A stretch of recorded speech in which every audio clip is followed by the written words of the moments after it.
Good afternoon, everybody. My name is Louise Ellis, and I'm really delighted to introduce you to the session this afternoon. The session this afternoon is to cover financing climate change.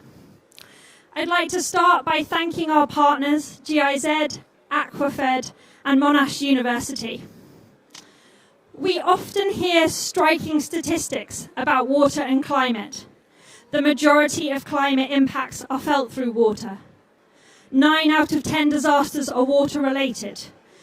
By 2050, 1.6 billion people will be at risk from flooding, and 2.2 billion will live in severely water-stressed regions. Yet, despite these alarming figures, only 3% of climate finance is allocated to water adaptation projects. Today, we will delve into what we must do to collectively scale up finance into water adaptation. We often hear from governments that necessary funds are either unavailable or difficult to access, and from funders that there is a lack of investable projects. Our discussion will focus on the enabling conditions required to bridge this gap, including things like capacity building, robust investment pipelines, creating favourable policy and regulatory environments, and enhancing the efficiency and creditworthiness of utilities. We will also explore how to diversify and increase private finance by de-risking investments, capturing value, and monetising co-benefits. We'll explore some of the more innovative financing mechanisms, such as insurance bonds, ecosystem markets, public-private blended finance, and corporate stewardship. Additionally, we'll hear insights from the energy sector on what we can learn from them. We are going to start today's session with a keynote address from Mrs. Ingrid Gabriella Hoven. Mrs. Hoven is the Managing Director at GIZ, which has more than a third of its portfolio focused on climate, energy, adaptation, green hydrogen, and nature-based solutions. Mrs. Hoven is uniquely placed to provide today's keynote. As well as her role at GIZ, she's represented the German government as the Executive Director at the World Bank Group and BMZ on the management body of the Green Climate Fund. Welcome, Ms. Hoven.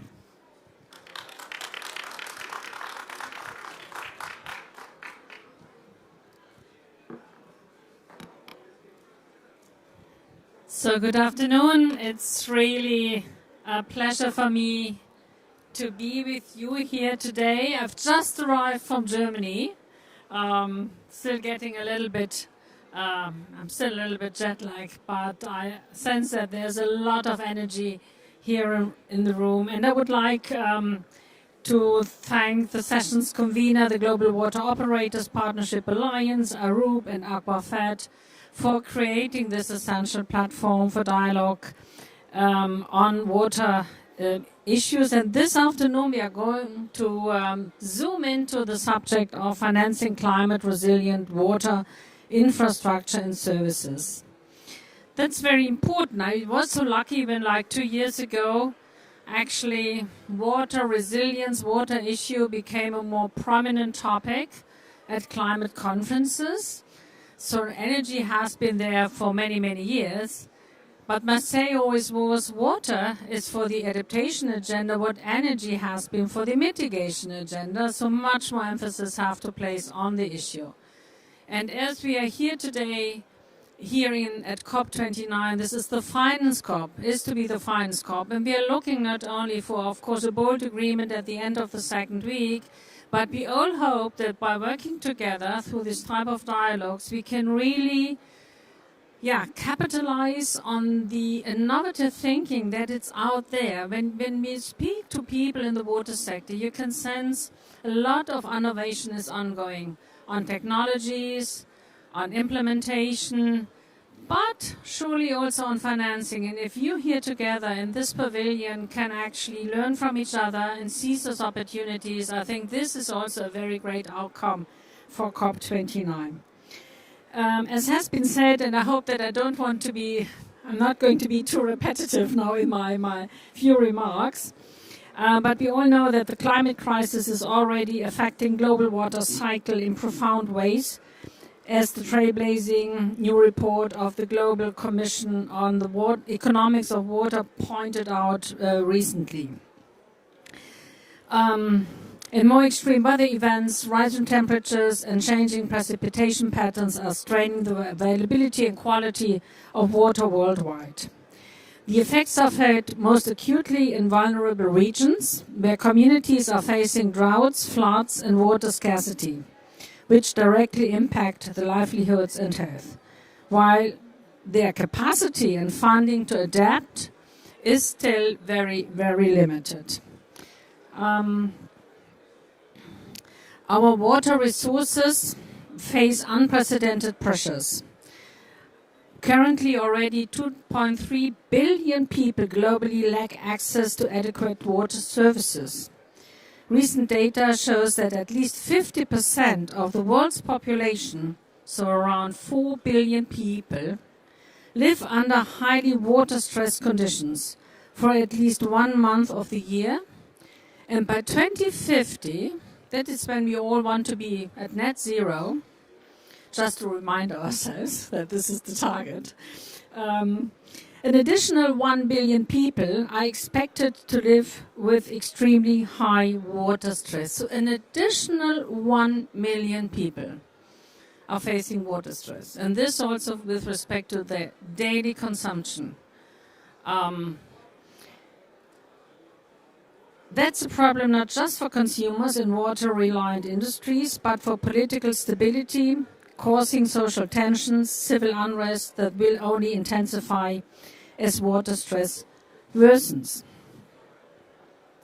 What hasn't been discussed perhaps so much, but when I read those numbers, quite frankly, for me this is an issue really of global social justice. What hasn't been addressed here is actually what is actually the daily water footprint around the world. And we are going to address also that these footprints are so extremely different. Which means that actually the time of buffer that some societies have to accommodate drought and less rainfall depends also on their economic position. Although it also plays a lot of stress in Spain, as I know from my Spanish part of family in Catalonia, where actually people are they're collecting water now in order to water their flowers. But there hasn't been this conscious about water scarcity over the last 3 decades. And they have invested into an agricultural system that when you take this into consideration, what this costs in water terms, it's not sustainable. But of course, the economic means of a country like Germany or Spain is much, much higher in order to address those issues of scarcity than in a country like Somalia, just to name a few, Somalia, Kenya, South Africa, etc. And I think we should, for the future, when we speak about financing resilient water ecosystems, we should also speak about the equality issues that are embedded into the access of water. What we should also recognize, and this is for us very important when it comes to the German Development Corporation, is that we really think in order to address the obvious water scarcity that it's going to haunt us in the future, I think we have to take a whole of society and whole of economy approach. Today we are going to zoom into infrastructure and how to finance it more appropriately. But when you look into the challenge that we have to address, I think it's about really thinking about how do we maintain the livelihood of economies and societies with less water. What does this mean for agriculture? What kind of value chains can be maintained?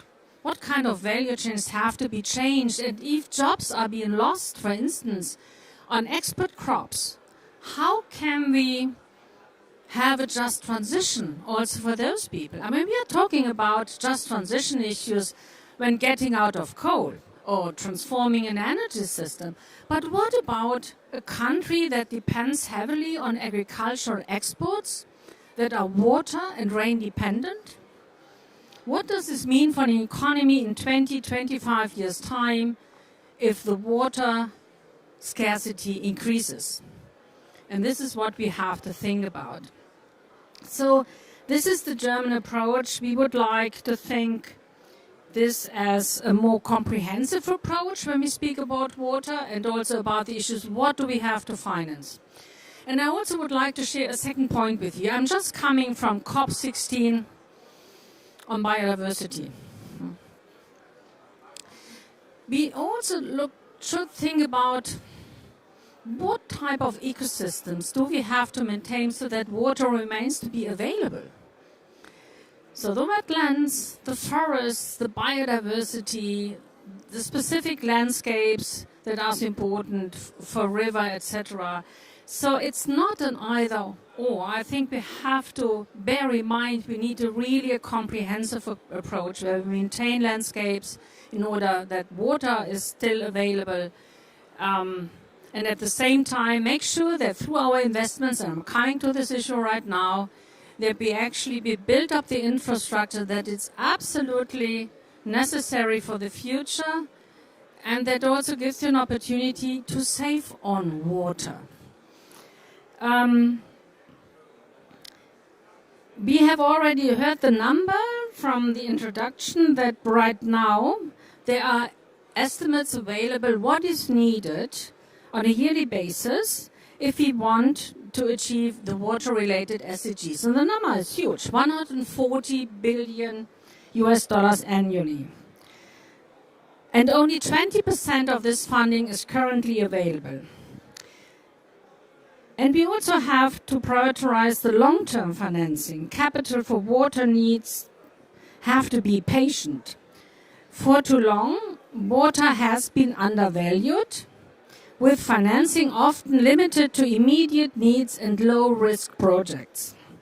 Yet, if we want to build a climate-resilient system, we must shift our mindsets and find financing instruments for these longer-term investments. From domestic markets, we have to mobilize domestic financing, and we also have to make sure that if we look into these longer-term issues, how can we bring in the private sector that normally has like a 10-year return period mindset, which is understandable because they have to make sure that they get value for the money that they're investing. But sometimes some of the investments, they're going to pay off not in 10 years' time, but in 30 or 40 years' time, or make a whole economy more resilient, which is almost a global public good at the national level. So how can we combine public and private funding that this may happen? How can we provide de-risking instruments or guarantees that may actually lure the public sector into this infrastructure financing in the water sector? In some cases, it's also about sharing risks, because by sharing risk across different stakeholders, governments, private sector, civil society, national multilateral institutions, we may actually unlock greater flows from both domestic and international sources. According to the World Bank, right now, only 1.7% of investment in water and sanitation comes from private sources. So this actually, if you compare these numbers with the energy sector or traditional other building sectors, it's really a low number. And I think this workshop today may be also an entry point to find solutions that address actually those gaps.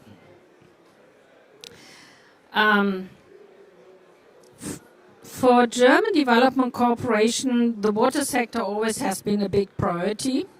So annually, 700 million euros are being allocated. So this is fresh money coming into the sector. We are supporting initiatives such as investment financing facilities, for instance, in Tanzania. We support water utilities and cities in blending grants with commercial financing to build climate-resilient water supply systems. Another example of our commitment is the use of standardized tools for climate risk assessments that support informed, risk-based decision-making. One such tool is the so-called Public Infrastructure Engineering Vulnerability Committee. Very complicated, long name. So PFC, this is a PFC Green Protocol promoted by the International Climate Initiative. This protocol has been successfully applied across several of our partner countries, contributing significantly to climate-proofing infrastructure. Currently, the first pilot project in the MENA region is underway in Iraq's Al-Anbar province, with the goal of encouraging local administration to proactively adapt critical infrastructure to climate risk. And we are going to give you more information about these initiatives on the 16th of November at the Iraq Pavilion. A side event is going to be organized, co-hosted by GIZ, so please feel invited to get a bit higher insight into this tool, which is going to facilitate risk-based decision-making. Through a combination of approaches such as funding mechanism, technical assistance, and policy support, we, of course, will continue to work with our partners to create water systems that are resilient, inclusive, and adaptive to changing climate with the aim to secure a sustainable future for all. We have seen we have to untap the private sector, we have to mobilize more domestic resources. We have to make the water sector, there has to be more investable projects that can be shared with the private sector. One absolutely important core condition is that you create a market that is sustainable and reliable. Which doesn't mean that water should be sold as a good. But the question is, how can you create an ecosystem that incentivizes further investments by the public sector or the private sector?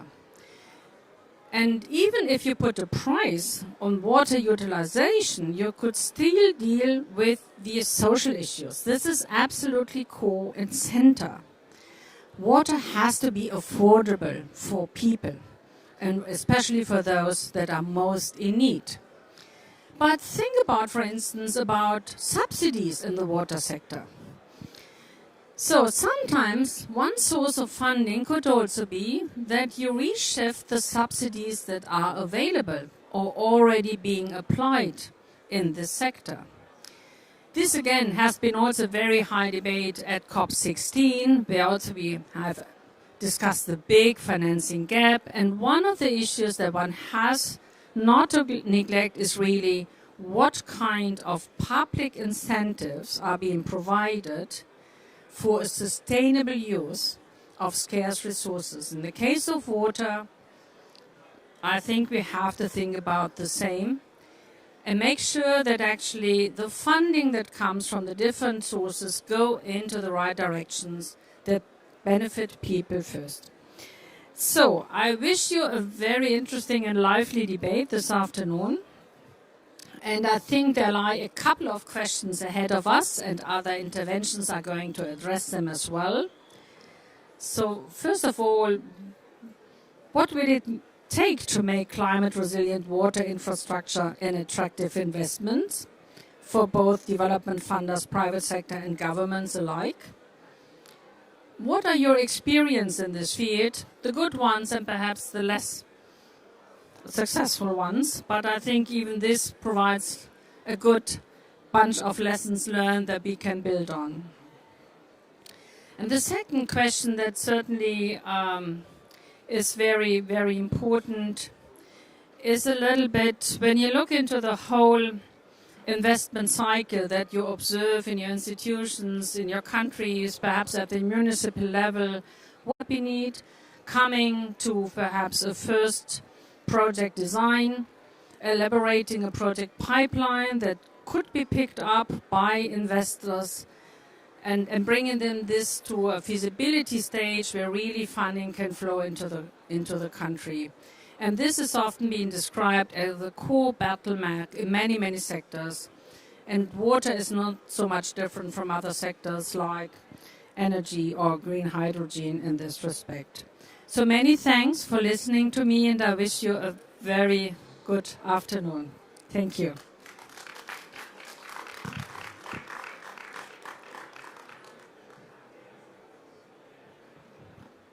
Thank you very much, Mrs. Hoven. I'll now invite the moderator of our panel to come up and pose some of the excellent questions that Mrs. Hoven set out as provocations to the panel. Martin Schuler is Associate Director and leads the water team in our London office. Thank you, Louise, and thank you for that amazing keynote. I think it really set the scene well for our panellists. So I'm going to call up our panellists now. I think we may have a slide with our panellists. So if you'd like to come to the front, don't be shy. We've got amazing panellists here for you this afternoon. And I'm just checking the appetite. I've got a second microphone here. So I would love, and I'm sure our panellists would love too, to have questions from the floor in due course. So if you can be thinking of some questions, either address them to the panel or to individuals, or pick up any of the themes that have been mentioned already in our keynote presentation, that would be great. I'd like it to be interactive, if possible. And let's see how we get on. So first of all, I'd like to warmly welcome our panellists. You can see their names on the screen there. And I'm going to ask them to just give one or two words about their organisation and why their interest in climate finance for water and water financing in general. So be thinking about that. So we've got Dr. Paul Dargush from Monash University. Next to him we have Mr. Sergio Jimenez. He's Vice President for Sustainability and Environment in Andalusia, so a warm welcome. Next we have Susha Vora from the Global Resilience Partnership. Welcome. And then finally, but not leastly, we have a different perspective from Kalyana in Ampudi, who's an ESG carbon consultant. And I think you'll find how that fits into the conversation very, very well, and the role of corporates. So I'm going to invite each of the speakers. Have you all got a microphone? Ah, brilliant. Just one or two words, a minute or so, about your interest in climate resilient water investment and financing. And a little bit about your organisation. Thank you. Thank you. Hello, everyone. So my name's Paul Dargush. I'm from Monash University. Monash is Australia's largest university and a diversified university. My role at Monash is I lead a centre on climate transitions that's focused on the Pacific Island region. So my interest, one of the main functions of our centre is to assist countries in the region to access climate finance. We get involved in a range of different aspects of that, including the development of some project ideas and concepts and applications. And so I'd hope to share a few experiences from the Pacific, the unique needs of the Pacific in regards to water, and some of the unique challenges that the region faces in terms of ramping up finance for water-related initiatives. Thank you.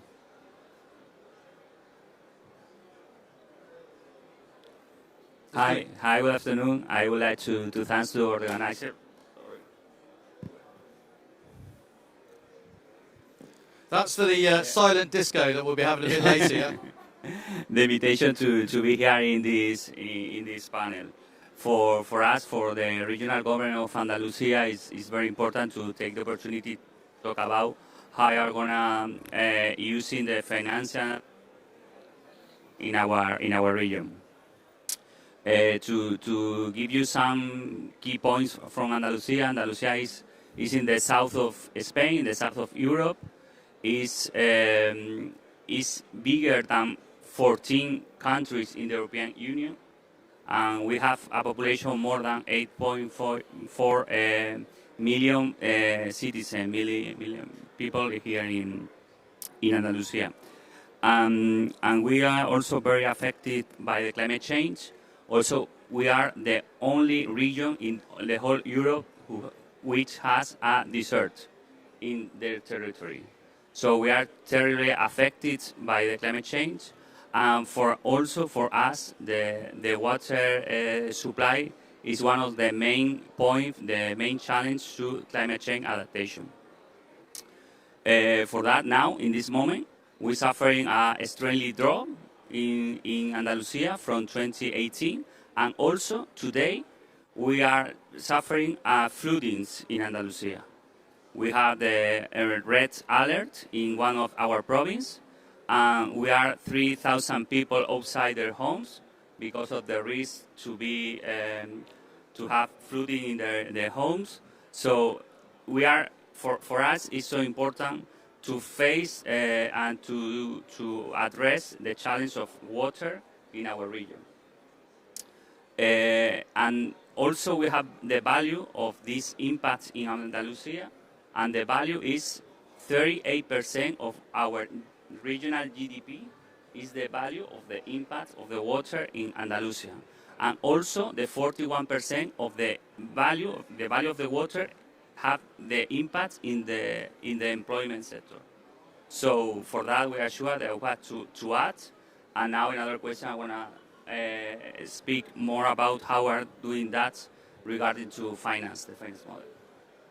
Thank you so much. Yeah, and just sort of recognising the economic value of water and perhaps the hazard it also poses to economic development. So thank you very much for that introduction.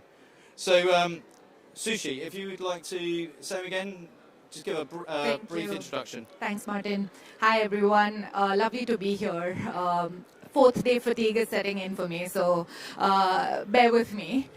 But I'm from the Global Resilience Partnership, and I am head of learning. So my interests lie in the social parts of infrastructure. So climate resilience, as at GRP, we feel that resilience is the ability to navigate change. And a lot of that comes with capacities and how we build those capacities. So a lot of the infrastructure, whether it's natural or physical infrastructure, and the financing of it is successful only when we have stronger communities in terms of the cohesiveness of the communities, the trust that's built within these communities, equity that we bring in, and they have the power and agency to act on climate resilience and also manage their finances. So, I mean, in terms of what we've been doing at GRP, we've been running challenge funds, innovation challenges for the last 10 years. But we've also backed it up with a body of research around transformation potentials of communities, of small grassroots innovations that have been existing already, and people are adapting already. So these ways and means of building infrastructure at the grassroots levels have been existing, whether or not they're funded or financed, and we've been supporting them to scale, one, but we've also been supporting them with capacities, enabling environments around leadership, team building, and advocacy around justice, and providing platforms such as the Resilience Hub, where we're managing partners, and broadly also backing it up with research from the Stockholm Resilience Center, where we're housed. So that's the breadth of work that we do with innovation and infrastructure. Thank you so much. Yeah, bringing it down to the human scale, thinking about communities' response and agency in this space. So thank you so much for that. Kalyani, could you give us a brief introduction, good please? afternoon, everyone. Thank you so much to Arup and also to the Aquafit for having me here. It's already a third day, can't believe it, and I hope you're all enjoying the COP. So the reason why I'm here is because I work with the fund managers, equity fund managers, who hold the public equities, of the corporates in the portfolio, and then I work primarily with an emerging market fund managers as an ESG expert. And we look water as one of the parameters, how they're managing their water resources before we invest in the companies, invest in the corporates, before we buy the stocks. And, it's important for us because water stress is a significant challenge for the corporates operating in emerging markets, impacting their operations, financial stability, and long-term growth prospects. So I'm going to share some of the insights, some of the water metrics which we look into the companies in their day-to-day operations before we invest in them. So that's me today. Thank you so much. Yeah. Thank you so much. So you will see we've got such a broad experience on the panel here, from sort of regional government, the role of corporates in financing climate resilient infrastructure, thinking about communities, but also, interestingly, the connection between nature, water and ecosystems, and perhaps linking nature into this conversation, which needs to be. So I'm going to start off with perhaps a really difficult question, I think, for the panel, really. Just get some reflections, short reflections on, at a very high level view, how can we accelerate funding into the water sector? And maybe the corollary is, what are those barriers that you're seeing at the moment, and why isn't it happening? So if we could just go across there, if Paul, if you could start that, sure. please. So I think this is a complex question. If I reflect on, again, the Pacific Island region, it's a very diverse region. In terms of its resilience needs regarding water, there's issues about water access with some small islands. One that we work in, a small island country called Nauru. Nauru has no fresh water source, so it relies completely on desalination at the moment. And it's actually a good example to reflect a few of these constraints, because as Nauru developed its climate finance country program and country priorities, even though water is such a critical part to what they do, it wasn't included in that list of priorities because it was addressed by other development aid assistance. And the development aid assistance focused on a pipeline to distribute the water to people more effectively, which is a very, very good project in itself. But the link with climate finance wasn't explicitly sort of stated in there. And one of the things I observe around the Pacific is that there's that somewhat disentanglement of water from the climate prioritisation and agenda. Having said that, one of the GCF projects that Nauru is in the process of developing is a resilient infrastructure hub or a centre where they'll create, because nearly all the population is on the coastal fringe, there's a proposal to build a climate resilient hub which will include a lot of water sensitive design. And this is about water sanitation, not just access, but water sanitation, rainwater capture, and even the management of stormwater, for example. So that integrated design seems to me to be a very critical thing and a very good opportunity to build into climate finance infrastructure projects. And I think funds like the GCF are very much aware of that. The only other example I'd say at the outset too is a project we have in the Solomon Islands with SPREP, the South Pacific Regional Environment Program. Is looking to develop, again, a GCF project potentially around parametric insurance. And so the other very, very critical issue for water in the Pacific is what happens post-disaster. And then the question becomes how can water be built into the parametric water access post-disaster, sanitation, water sanitation repair, etc., how that can be built into the parametric insurance models most effectively. So those, plus again, the Pacific has unique challenges in accessing climate finance, whether it be through the GCF or the Adaptation Fund or others, and they're not uncommon to SIDS and LDCs around the world. The same challenges that are presented, the complex process, making sure the pipeline is best aligned with national priorities. And so those factors as well, which I know groups like the GCF are very much focused on trying to address. But those are some critical issues from my perspective. Thank you, Paul. Some great insights there, and think about the role of the insurance industry and the recovery as well, in terms of we are thinking about resilience in and around. So one or two things to pick up there. I'm just thinking the same question. Are you happy then to think about why isn't it happening? How can we accelerate funding into climate infrastructure?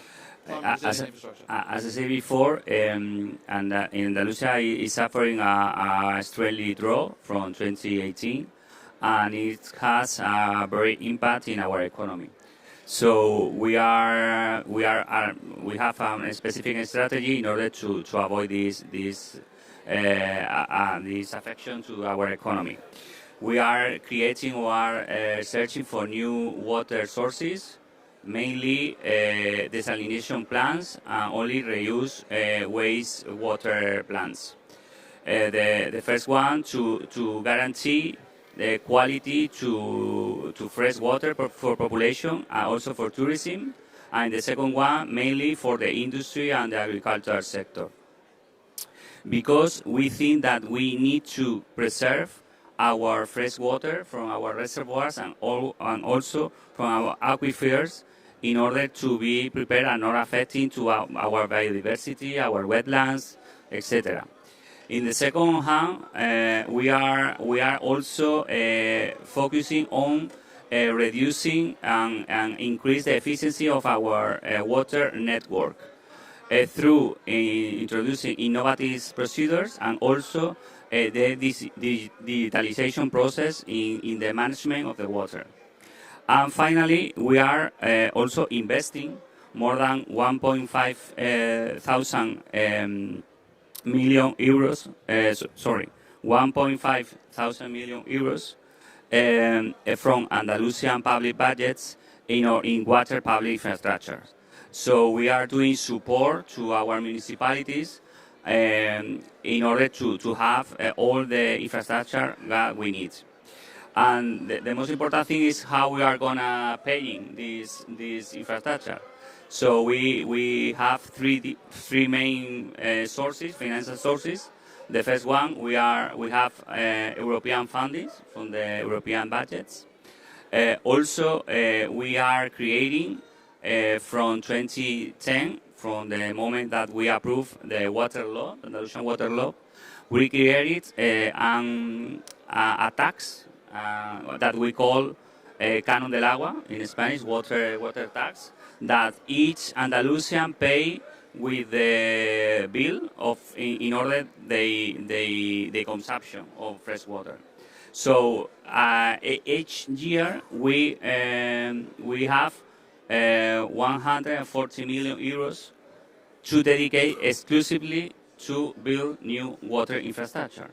So it's a big amount that we have we can use annually to do this kind of work.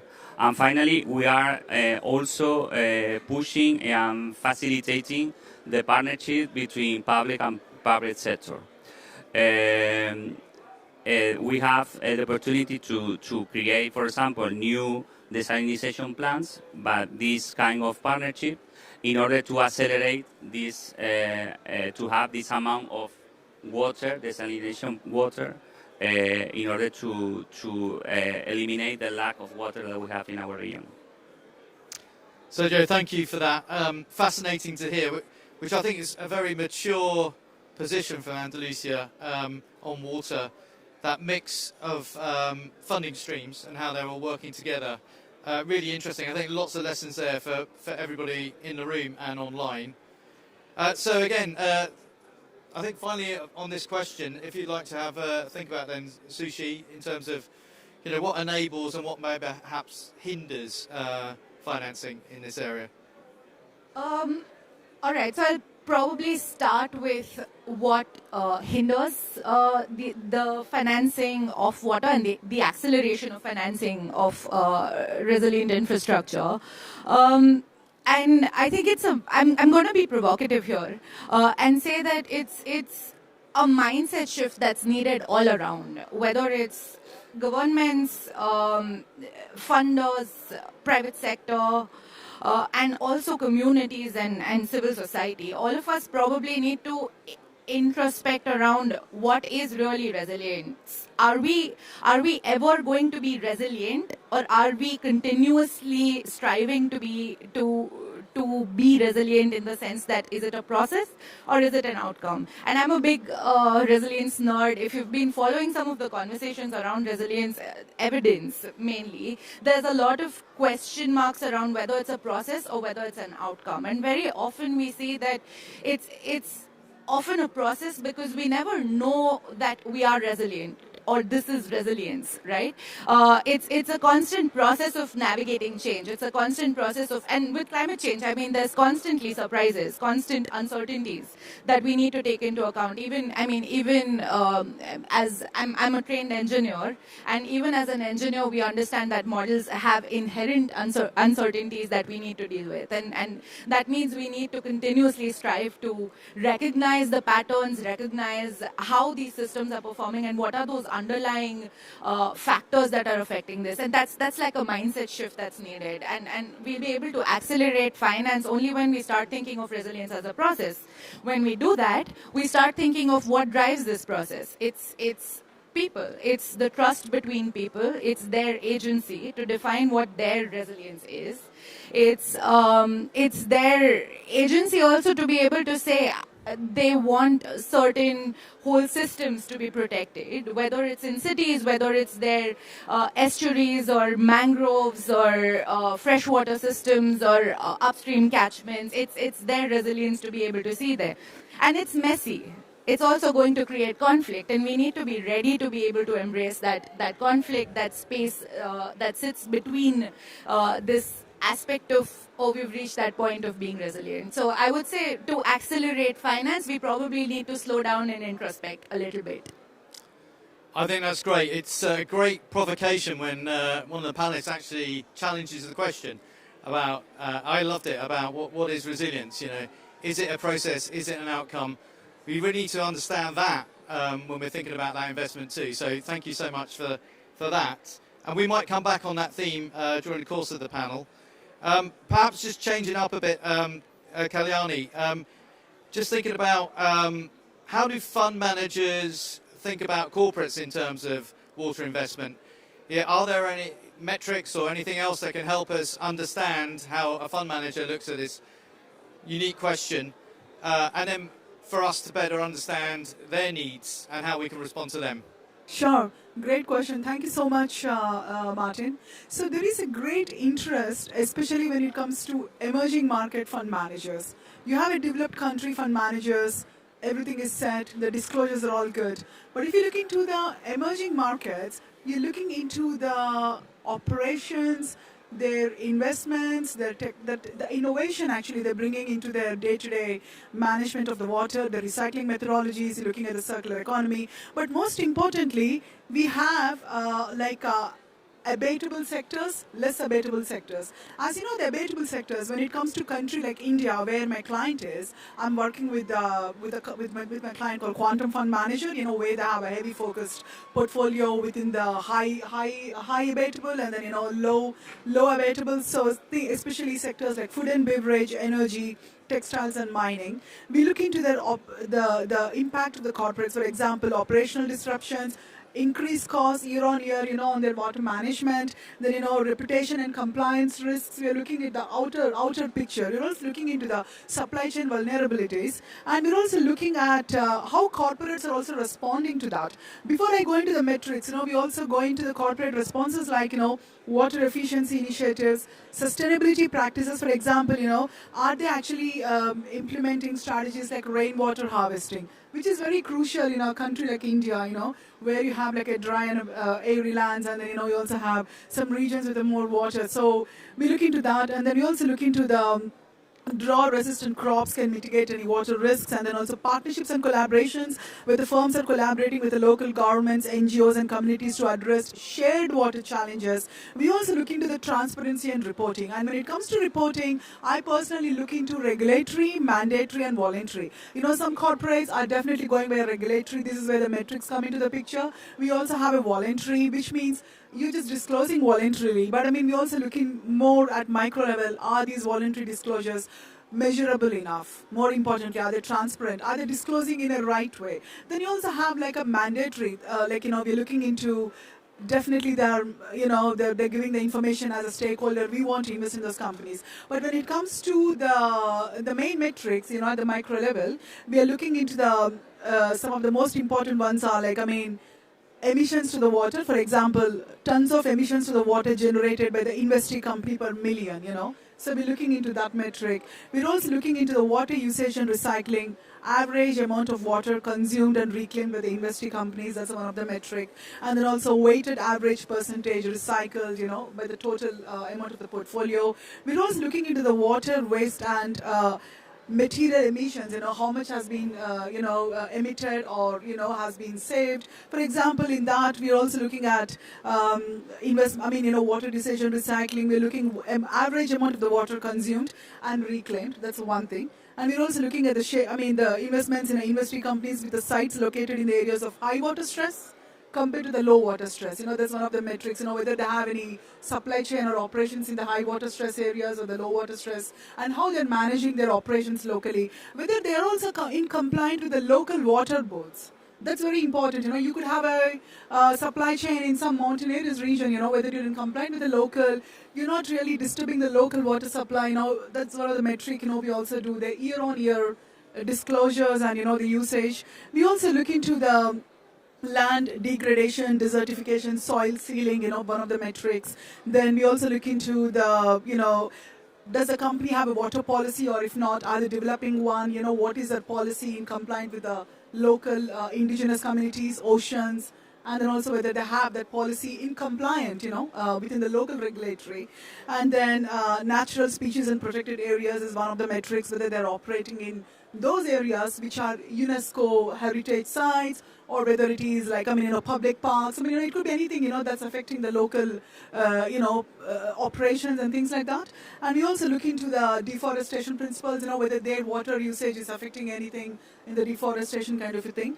And we also look into whether the companies are actually year on year implementing new technologies, that's very important. Not just declaring, their renewable energy is so-and-so percentage, their recycling is so-and-so percentage. It's just one part of disclosure, but we engage with the companies before we invest. The fund managers, we open up a discussion with the investee companies. We actually visit those sites, actually, to actually see, they're implementing these technologies and everything is in place. And once we decide the ticking of the boxes, regulatory, mandatory, and then also, even if it's voluntary, how effective it is, then we would go ahead and invest in those companies. Because a lot of corporates tend to be greenwashing, when it comes to emerging markets, they just declare, but it's not really in practice. So it's important for us to make sure that, everything is disclosed the way it should be, because we want to have more investors coming from the different countries as well, like pension funds, in Europe and also in America. So we invite them to invest in India.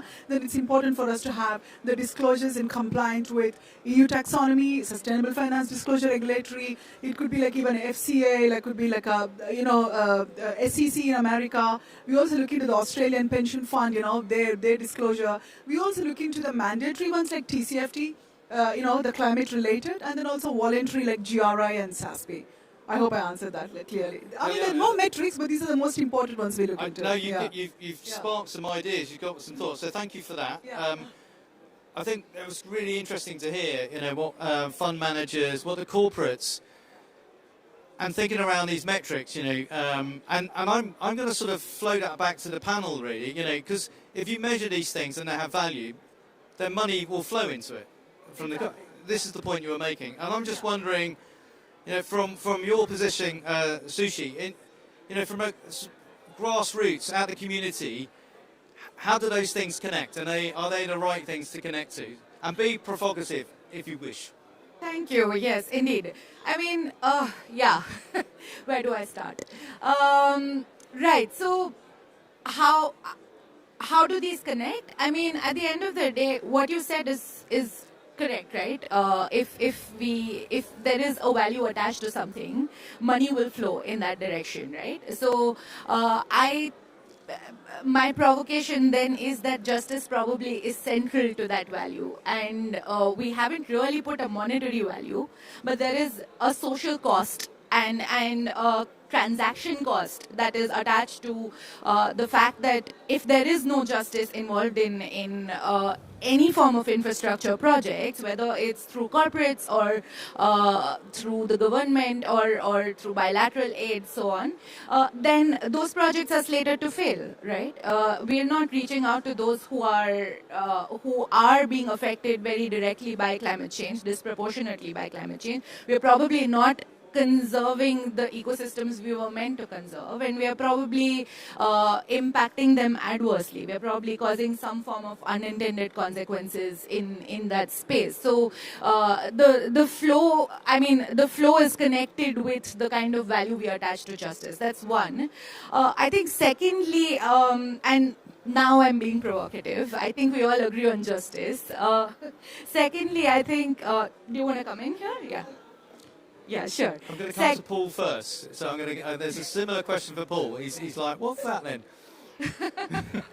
Secondly, and now I'm probably going to be provocative. There's a trade-off between thinking long-term and the targets that companies set for themselves, because our incentives are aligned in a way that we are thinking of short-term gains.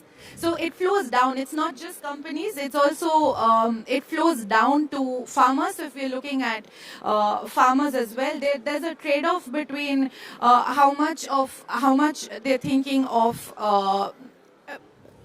the profit, and that's important. I'm not saying that's not important, but there's an inherent trade-off between the profit and the fact that extensive water is going to be used if we continue the way we will, right? So the Jevons paradox essentially is where the provocation lies, really, and therefore really that aspect of moving away from, I mean, not moving away really, but thinking about this from a different lens really is what we need. Thinking a different mindset is needed is where I'm going back to, that we really need to start thinking long term. We need to start thinking of the processes. We need to start thinking of justice. Is where my provocation is, and pass on to Paul. Yeah. I'm going to come to Paul first. I'll give you an opportunity to respond, but I think in a slightly related, but I would like Paul maybe to tell us about the Pacific region, and same sort of question about metrics for corporates, for fund managers, and how does nature or ecosystem get a voice in that? Or does it have a voice? Yeah, so the Pacific region and the availability of corporate funds or private sector finance is a big complex challenge in its own right. But in climate finance projects coming through the likes of the Adaptation Fund or the GCF, I think there's a lot of innovation that can be advanced through new methods of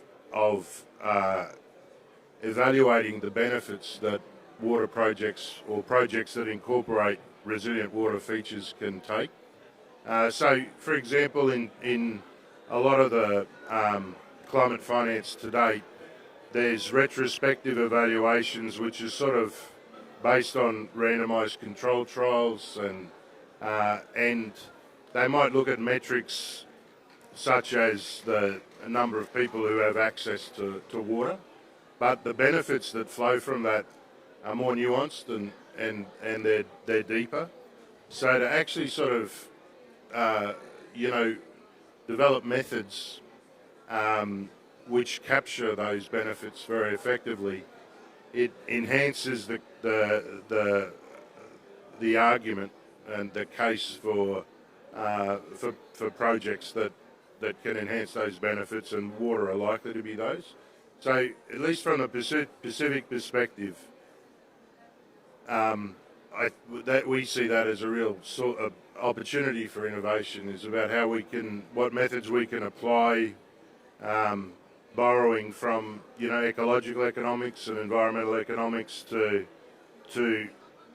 quantify those broader primary and secondary benefits, sort of in a much more nuanced and effective way. I love that. It's great. And you're desperate to come back on these. If you can make it brief, because I'm going to then flip in a sec. But it's a fascinating conversation. Actually, I just want to compliment what Suchi has mentioned, grassroots level. So most of the corporates have no insight, when it comes to the grassroots level. They rely on collaborative partnerships. This is where I think, they look into the NGOs, they look into this, the independent volunteers, to see where the funds should be going in if they want to engage with the local things, and this is called collaborative partnership. And personally for me, when I'm looking into my client, the corporates, they rely on such grassroots level workers. And I think, Martin, when they rely on the grassroots level workers, when they see that, the things are working, I see that they do invest in the technologies, they do make sure that it's functioning, so that the more investments are flowing in to make the more operations more efficient. And I think I just want to compliment to her point. Thank you. Thank you. Thank you for that response. So I'm going to mix it up a little bit, and I'm going to come back to Sergio, and I want to know a little bit more about what good looks like. Andalusia, that sounds good.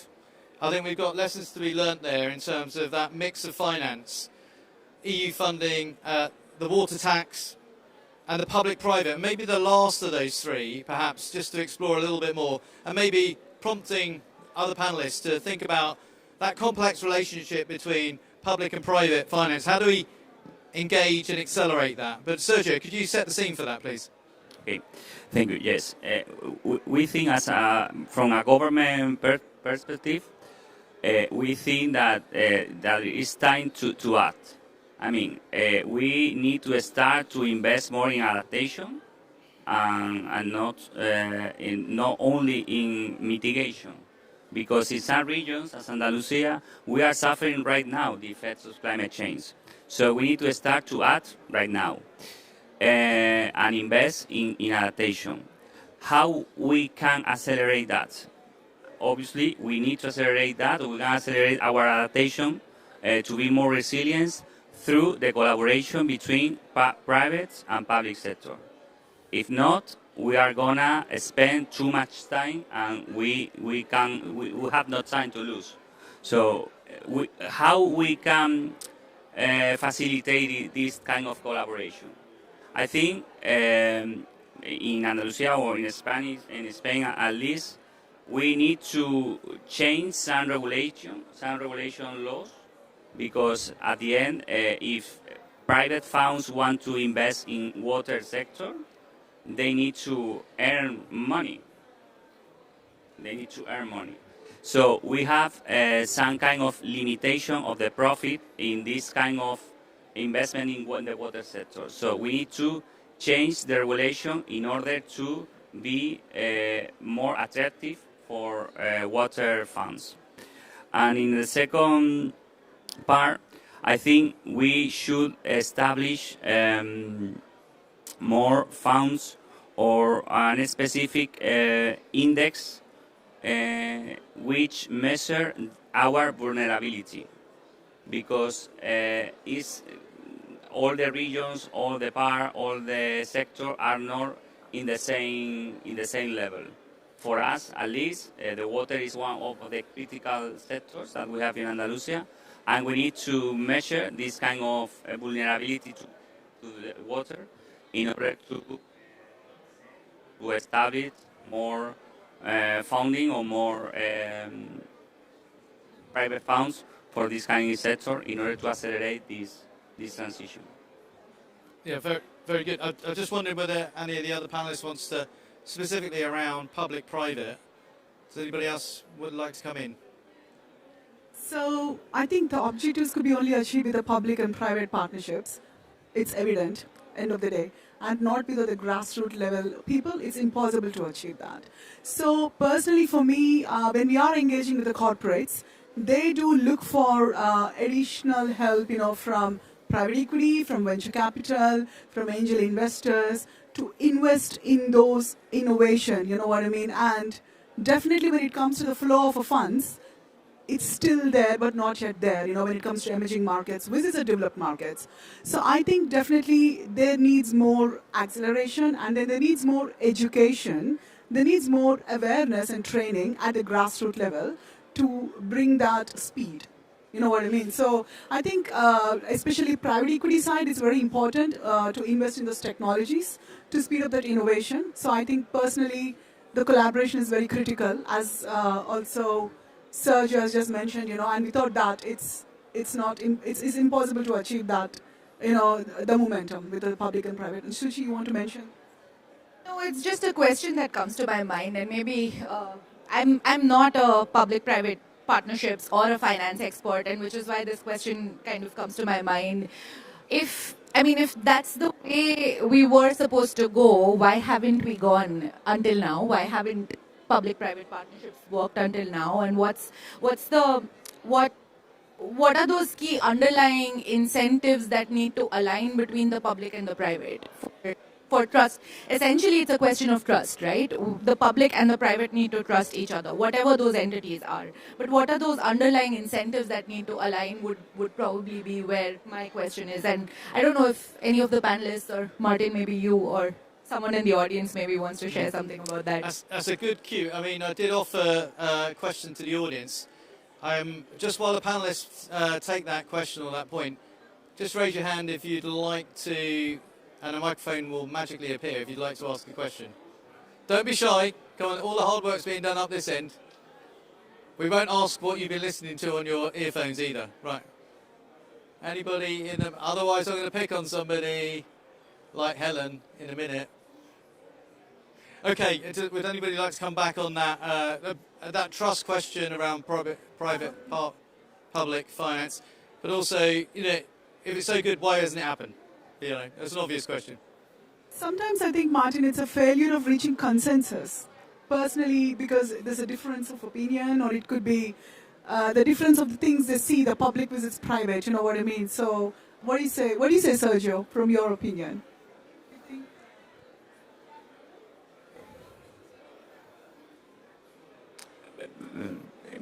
I don't know. In Spain, the water is a public resource.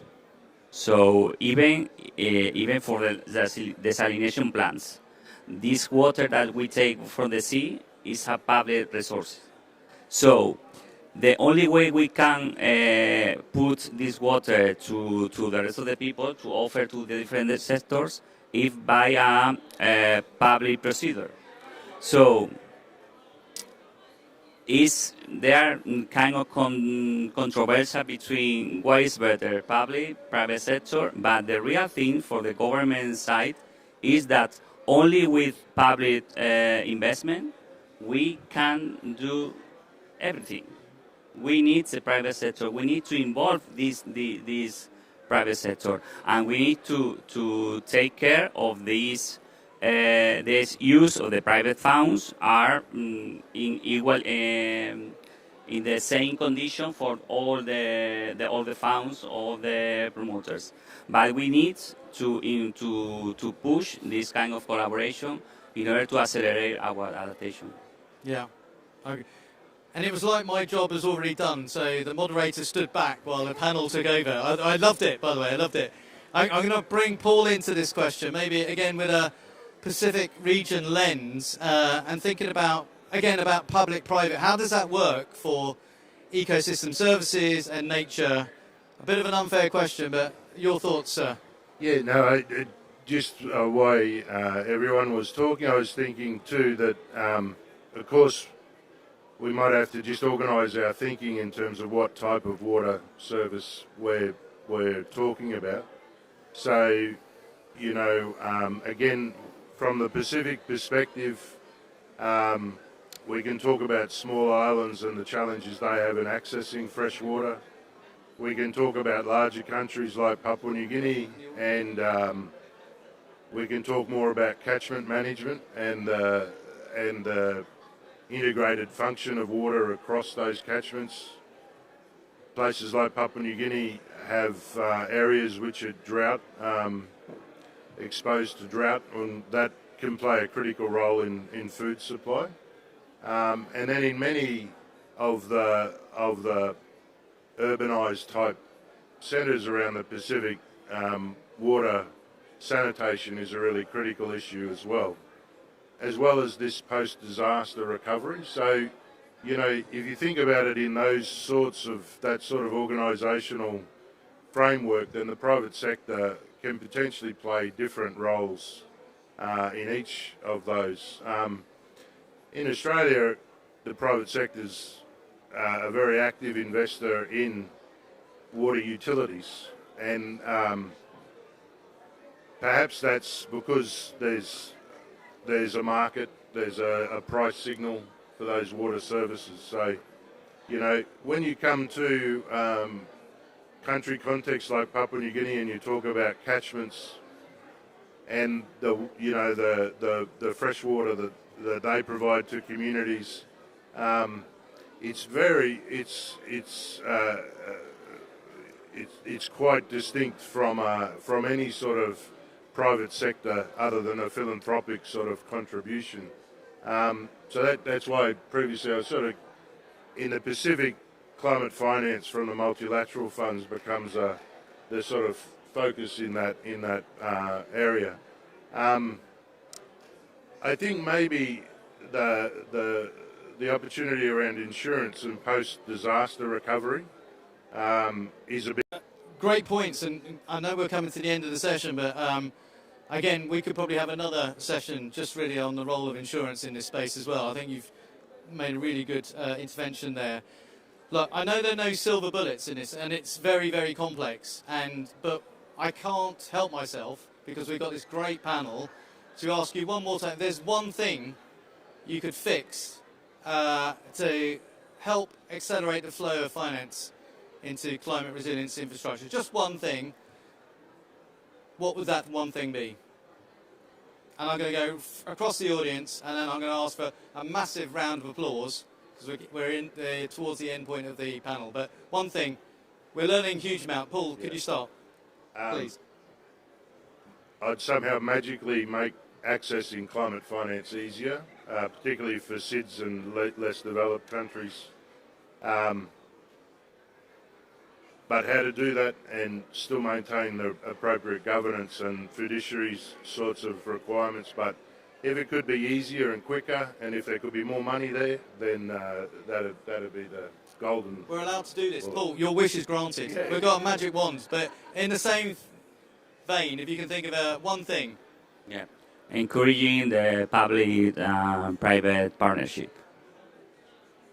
Fantastic. I think more dialogue and trust so that finance flows more easily in that process as well. In my words, a sense of urgency. That's it. But I think because I'm working with a fund manager, I think there could be some kind of a creativity could come into the picture. Green bonds, water impact investment funds, and blended finance. I've seen that people talk a lot about blended finance. It could be workable. And it could be a bit of speed as well at that level, and maybe microfinancing loans. I think we're going to have to leave it there, but it's been a fantastic reflect. That last round was really interesting. Shows us sort of the breadth and complexity, really. If we had a magic wand, there's so many things that we need to adjust and fix. But can I thank our amazing panel? So thank you, Paul, Sergio. Thank you to Sushi and to Kalyana. Thank you. You've triggered some thoughts with me, hopefully with our audience and those online. So could we give our panelists a huge round of applause? Louder. You've got earphones on, you can't hear it. They can hear that in wherever. So thank you all. Thank you for your time.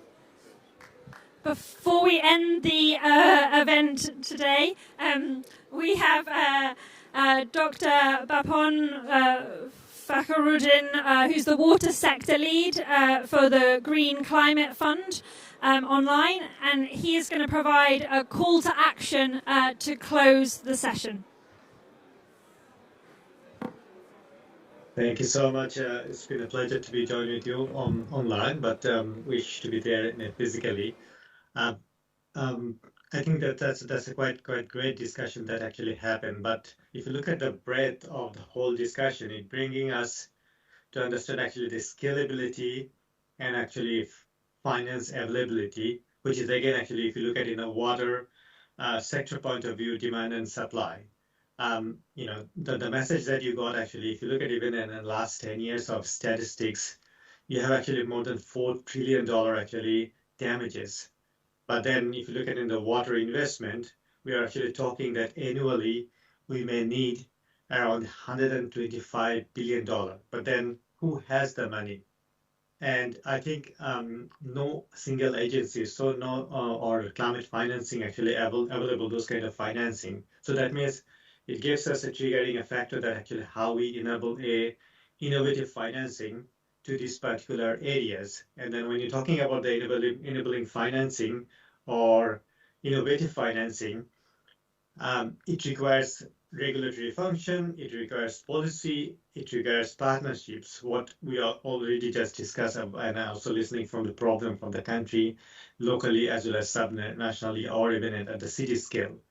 And then how we can actually create that kind of ecosystem so that actually you can have all sort of elements are actually can have able to find an ecosystem to de-risking their investment, especially for the private sector. Because if you're really talking about that scale of financing for water security, you need to bring innovative financing, flexible financing, as well as blended financing, what we are talking about.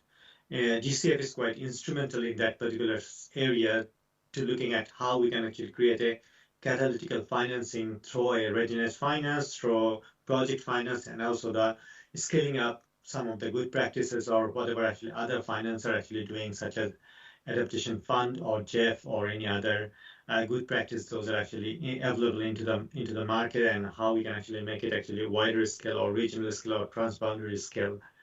And I think that's where the challenge again remains, that actually how you connect those dots who actually doing different activities, but in a very silos, and also how we actually linking water policy, water governance into the climate policy and climate governance. Because even within one single country, you'll be seeing that actually climate financing runs in a different mechanism through the NDC, NAP, all this process, but then actually water actually play in a little bit different role.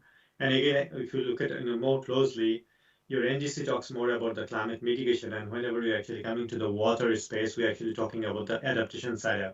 So that's actually there is no more prioritization within the government, but also how we understand those risk-based decision making, because water play a critical role changing your overall country's dynamics on disaster risk reduction or climate environment. Because as it mentioned that actually majority or 90% of your climate disaster is actually water related disaster. Do we actually have a mechanism to have a risk-based decision making into our budgetary plan, and based on that actually we actually change our budget annually from the government system? Probably not. And then how actually you can create that kind of enabling environment or such kind of policy environment so that actually government has an understanding that what is the demand and supply, where they need to do the prioritization, and based on that also they try to find out what are the major gaps within the ecosystems and where they can actually tap those financing. Especially when you're looking at the climate change impact on the water sector, it's not actually a direct correlation you can find, because you need to go for one step down to understand actually data-driven understanding. So that means you need to do some modeling to understand how the climate is impacting into your watershed. And that's often actually those kind of knowledge is actually not within the country often available. So how actually we also build that kind of knowledge and capacity building within the local government, within the national government, so that they have a better understanding of water crisis, as well as how that actually bringing from the climate indices or climate risk perspectives. And once we are able to articulate those things through partnerships and an enabling environment, attracting the private and public, it could actually create a more sustainable solution. We are able to provide lots of examples. GCF mobilized so far almost $3 billion actually into the market for water project and more than 30 projects. If you look at each of those single projects has a differential financial instrument we use to enhancing, incorporating, as well as partnership development, plus also looking at long-term sustainability. And that actually need to be looked at very carefully, that when you're talking about the program sustainability, it's not actually just knowledge actually retained within the system, but how actually the knowledge able to drive to the action within the government through a financing mechanism. And I think that's one of the key areas that we need to be explored and need to be embedded into the systems. But again, thank you so much for Arup and others to organizing such an interesting event and also bringing a lot of food for thought. If we could actually articulate some of the message that we actually provided from local scale to the national scale, I think that would be quite good for our future generation to learn and actually understand through a policy brief or other way. Thank you so much.